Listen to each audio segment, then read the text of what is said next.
శ్రీ గురుభ్యో నమః. పరమాచార్య కురిపించిన కనకధార. పరమాచార్య స్వామివారే సాక్షాత్తు ఆదిశంకర్ల మరొక అవతారమని స్వామివారికి గొప్ప భక్తుడైన శ్రీ లక్ష్మీనారాయణన్ తన జీవిత అనుభవం ద్వారా తెలుసుకున్నారు. చాలా సంవత్సరాల క్రితం లక్ష్మీనారాయణన్ గారి తాతగారు మరియు తండ్రి గారు చాలా పెద్ద స్థితిలో ఉండేవారు. ఆ కాలంలో వారి తాతగారు తంజావూరు దగ్గరలోని తప్పకొళం అన్న గ్రామం మొత్తం అయిందే. కానీ విధి వైపరీత్యాల వల్ల మొత్తం కోల్పోయి ఆ కుటుంబం కడు పేదరికంలోకి వెళ్ళిపోయింది. కుటుంబ పరిస్థితి వల్ల లక్ష్మీనారాయణన్ రోజు మానసిక వేదనను అనుభవిస్తున్నాడు. తండ్రి దురదృష్టవశాత్తు ఇటువంటి స్థితిలో ఉండి కోర్టు కేసుల్లో చిక్కుకోవడం వల్ల 8 ఏళ్ల లక్ష్మీనారాయణన్ తన అమ్మమ్మ తాతయ్యల వద్ద ఉండేవాడు.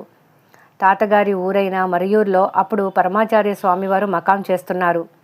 తను ప్రతిరోజు స్వామివారి దర్శనం చేసుకునేవాడు. లక్ష్మీనారాయణన్ ఎంతో ఆప్యాయతతో స్వామివారితో మాట్లాడేవాడు. స్వామివారు కూడా ఎంతో ప్రేమతో అతడిని మండు అని పిలిచేవారు. లక్ష్మీనారాయణన్ క్రోంపేటలోని MIT కళాశాలలో ల్యాబ్ ఇంజనీర్గా పనిచేస్తూ నెలకు కేవలం 180 రూపాయలు సంపాదిస్తున్నాడు.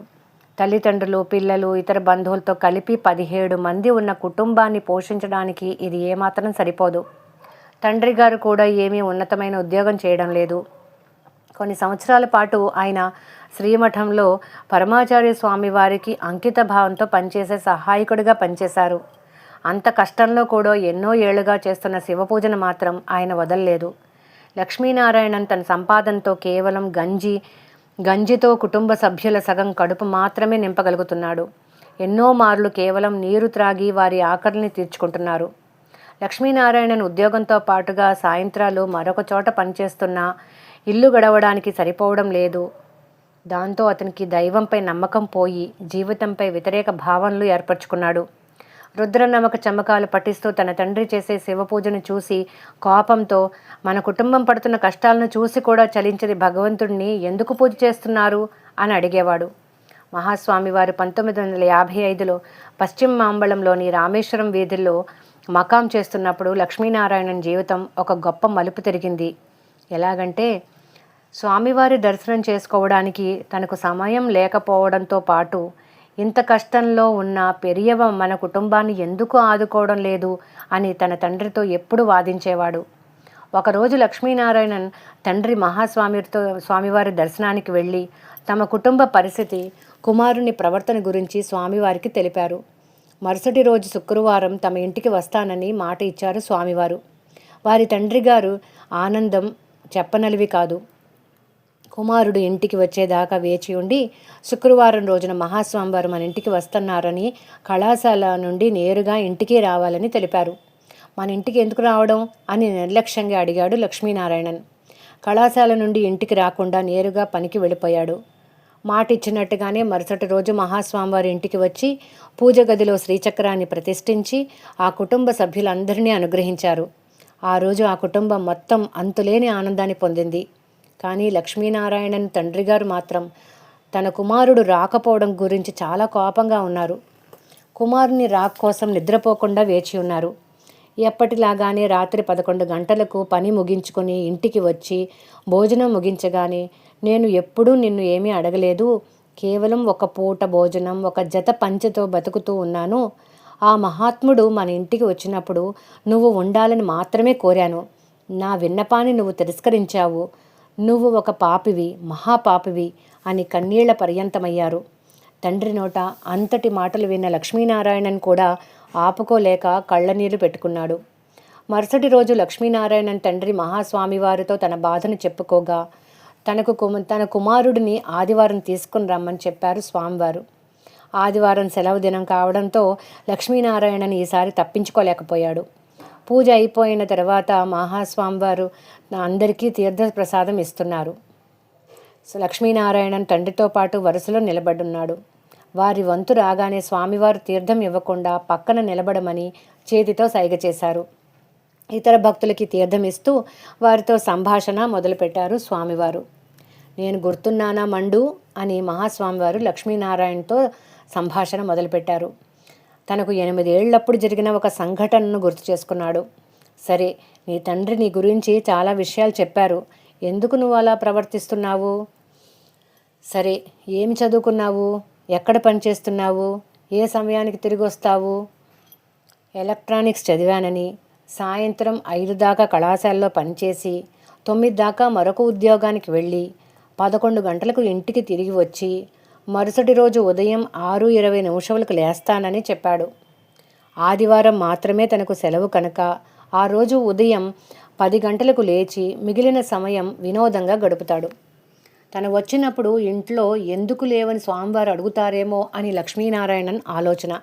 కానీ స్వామివారు ఆ విషయాన్ని అడగకుండా ఉద్యోగం గురించి వివరంగా, ఆదాయం, ఇతర వ్యాపకాలు, కుటుంబ సభ్యుల వివరాలు అడిగారు. అన్ని ప్రశ్నలకు సమాధానం చెబుతూ తన ప్రస్తుత ప్రవర్తన గురించిన ప్రశ్నలకు జవాబు చెప్పకుండా మౌనం వహించాడు. ఎందుకు మేము పేదరికంలో మగ్గుతున్నామని ఆ స్వామివారిని అడిగాడు లక్ష్మీనారాయణన్. అది కర్మ వల్ల అని స్వామివారు సమాధానం ఇచ్చారు. వెంటనే కర్మ అంటే ఏమిటి అని స్వామివారితో వాదనకు దిగాడు. నేను ఇప్పుడు చెప్పినా నువ్వు అర్థం చేసుకోలేవు, నీకు ఎలా చెప్పాలో కూడా నాకు తెలియలేదు అని స్వామివారు అన్నారు. ఆది శంకరాచార్యుల వారికి సంబంధించిన ప్రముఖ కథను చెప్పారు స్వామివారు. శంకరులు చిన్న పిల్లవాడుగా ఉన్నప్పుడు ద్వాదశి రోజున ఒక బ్రాహ్మణుల ఇంటికి ముందర నిలబడ్డాడు. వారు విపరీతమైన దారిద్ర్యంలో ఉన్నందువలన ఆ గృహిణి ఎంతో తేజస్సుతో వెలిగిపోతున్న ఆ బాలశంకరుడికి ఇవ్వడానికి ఏమీ లేకపోవడంతో ఇల్లంతా శోధించి ఒక ఎండు ఉసిరికాయ మాత్రమే ఉండడంతో దానిని శంకరులకు చేతిలో వేసింది. తర్వాత బాలశంకర్లు కనకధార స్తోత్రం చేసి ఇంతటి దారిద్ర్యంలో కూడా దాచుకున్న ఉసిరికాయను తనకు దానం చేసినందువల్ల ఆమెను అనుగ్రహించమని మహాలక్ష్మి అమ్మని ప్రార్థించారు. అమ్మవారు బంగారు ఉసిరికల వర్షం కురిపించి ఆ ఇంటిని ఐశ్వర్యంతో నింపి ఒక్క దెబ్బతో వారి దారిద్ర్యాన్ని తొలగించింది. ఇలా చెప్పి తర్వాత స్వామివారు లక్ష్మీనారాయణతో, మీ ఇంటిలో అమ్మవారిని స్థాపించాను, నీ కష్టాలన్నీ అమ్మవారికి చెప్పుకుని ఆవిడ పాదాలను గట్టిగా పట్టుకో, నిన్ను తల్లిగా రక్షిస్తుంది అని చెప్పారు. దాదాపు 1.5 గంటల పాటు వారితో మాట్లాడి వారిరువురికి తీర్థప్రసాదాలు ఇచ్చి ఆశీర్వదించారు స్వామివారు. ఇంత జరిగినా లక్ష్మీనారాయణన్ మనసులో నమ్మకం కలగలేదు. కానీ అతని భార్యకు మహాస్వామి వారిపై విపరీతమైన నమ్మకం. స్వామివారు తన భర్తని కనకధారా పారాయణం చెయ్యమని చెప్పినా కుటుంబ ఆర్థిక పరిస్థితి గురించి అతని మనసులో ఎంతో ఆందోళనగా ఉండడం వల్ల నమ్మడం లేదని అర్థమయ్యింది. అయితే తనలో అతనికి తెలియకుండానే ఏదో జరుగుతోందని గమనించిన లక్ష్మీనారాయణన్ 3 వారాల తర్వాత ఒకరోజు ఆఫీస్ నుంచి ఇంటికి వచ్చిన తర్వాత కనీసం కాళ్ళు చేతులు కూడా కడుక్కోకుండా చొక్కా విప్పి కనకధార స్తోత్రం చదవ ఆరంభించాడు. అలా చదవడం మొదలుపెట్టడంతోనే వెంటనే దాని ప్రభావం అతనిపై చూపసాగింది. ఎందుకంటే అది ఎవరి ఆజ్ఞ? సాక్షాత్తు ఆ ఆదిశంకర అవతారమైన పరమాచార్య వారిదే కదా. మరుసటి రోజు అతని పై అధికారి విదేశాలకు వెళ్తూ డైరెక్టర్ గారికి ఇవ్వమని ఒక ఉత్తరం ఇచ్చాడు. లక్ష్మీనారాయణన్ ఆ విషయం మర్చిపోయి 3 రోజుల తర్వాత ఆ ఉత్తరాన్ని డైరెక్టర్కు ఇచ్చాడు. లక్ష్మీనారాయణన్ అక్కడ నిలుచుకుని ఉండగానే డైరెక్టర్ ఆ ఉత్తరాన్ని చదివాడు. చదవడం మొదలు పెట్టగానే లక్ష్మీనారాయణ్ని కూర్చోమని చెప్పాడు.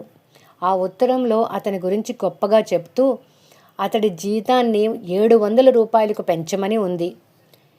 ఇక ఆ రోజు నుండి మహాస్వామి వారి అనుగ్రహం పొంగపొరలసాగింది. లక్ష్మీనారాయణన్ తాకిన ప్రతీదీ బంగారమైంది. తయారీ, ఫైనాన్స్, రియల్ ఎస్టేట్ మొదలైన వ్యాపారాలను ప్రారంభించాడు. ప్రతి వ్యాపారము విజయవంతమై కోటీశ్వరుడైపోయాడు. చెన్నై టీనగర్లోని మంగయార్ వీధుల్లోని ఇళ్లన్నీ కొనగలిగిన సంపాదనను పొందాడు. ఇదంతా మహాస్వామి వారి అనుగ్రహం, ఆశీస్సులు అని ఎంతో వినయంగా చెప్తారు శ్రీ లక్ష్మీనారాయణన్. పరమాచార్య స్వామివారు సాక్షాత్తు శివావతారులు, ఆదిశంకర అవతారులు. చివరికి లక్ష్మీనారాయణన్ కనకధారా లక్ష్మీనారాయణన్గా ప్రసిద్ధి పొందారు. శ్రీ కనకధారా లక్ష్మీనారాయణన్ గారి తమిళ ఇంటర్వ్యూ నుండి సేకరించబడింది. అపార కరుణాసింధుం జ్ఞానదం శాంతరూపిణం శ్రీ చంద్రశేఖర గురుం ప్రణమామి ముదాన్వహం. జయ జయ శంకర, హర హర శంకర.